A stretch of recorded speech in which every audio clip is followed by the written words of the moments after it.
quick look at one online assessment option, Synergy Assessments. First and foremost, keep in mind that Synergy assessments are extremely customizable and data rich. Because of this, there's a bit of an intense learning curve. However, it is so worth it. This presentation is meant to give you a quick overview. More training will be available in the fall, or you can do more via YouTube. One of the things you need to know is that there are 5 steps in the Synergy assessment process. 1, create test banks. 2, create questions. 3, create assessments. 4, assign assessments. 5, analyze results. Let's take a quick look at that first step, create test banks. Test banks are shareable collections of questions that are the basis for your assessments. It is recommended that you have 1 test bank per assessment. Here's a quick little video shot of what actually happens when you make an assessment. You can see it going to the new area, typing in a name, a display name, which can be the same, even a short description that'll help you know what this particular test bank is all about. And of course, you have to save them. There's no autosave feature in this, and that's all there is to it. The second step is where you create questions. Questions are housed in test banks and can be constructed response, matching, drag and drop, inline choice, multiple select. There's so many options. You can see most of them up to the right on that little screenshot picture. And you can even group them in passages. Best of all, they can include images and videos. Let's take a very quick look at this process of creating questions. You can have many item types. Choose from any test bank you'd like to. The item stem is your question. The answer choices you can add or delete particular choices. You can tag your question with all kinds of different things, including the standard.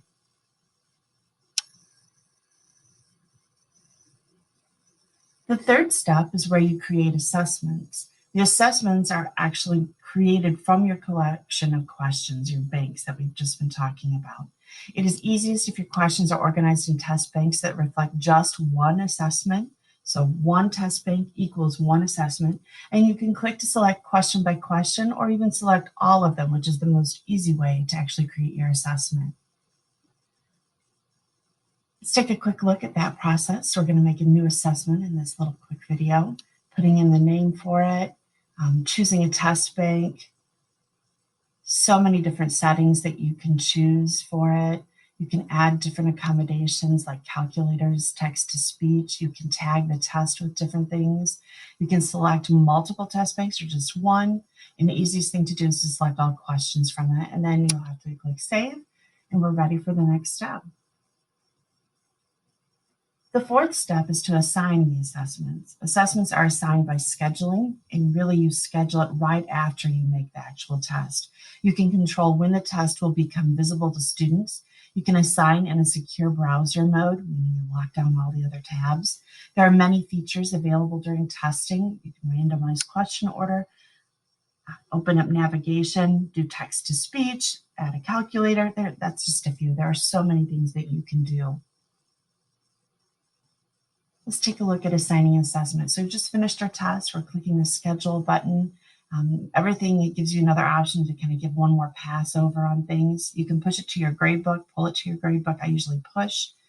Choose your different kind of unique settings for that. Show it in the parent portal, and then add your target group, which is your class that you're going to add to. Mine is set a little differently. You have to go to my teacher to find it, and you click save.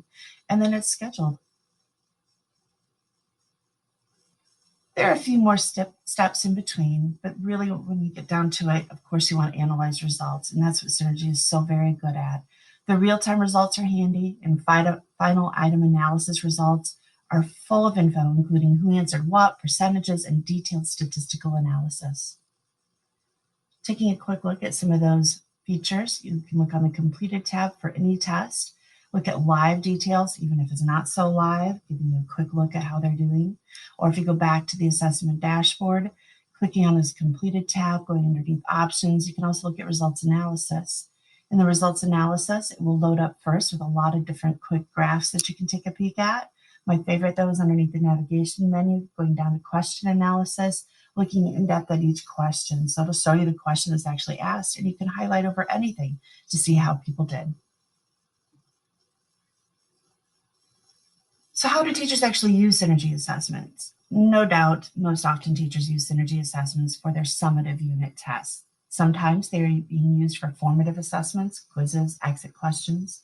Synergy assessments offer M-STEP and SAT-like practice. There are so many different question types that allow this. And probably most important of all, note that these are excellent for PLC data analysis. A little bit more about Synergy assessments. I think the strengths far, far outweigh the limitations. It syncs directly to Synergy. You don't have to do hardly anything. The shareable question banks are excellent. There are a ton of anti-cheat features like the secure browser, question and answer randomization. There are so many accommodations available. My favorites are text to speech, the calculator, the notepad, the highlighter. It is so data rich because you can tag your questions by standards, by depth of knowledge, and the statistical analysis is incredible. The limitations, the first and foremost that you need to know is that it is not necessarily intuitive. There's a huge number of steps involved. If Synergy is running slow, so do your assessments. The lockdown mode is great, except for that secure browser, not really useful if students are at home. And retakes can be a bit cumbersome, very possible, but a little bit cumbersome. So the Synergy is pretty awesome. If you're ready for a little bit more, check out Michael Tharp's Synergy Assessment playlist on YouTube. There is a short URL code over in the upper right-hand corner. Thank you so much.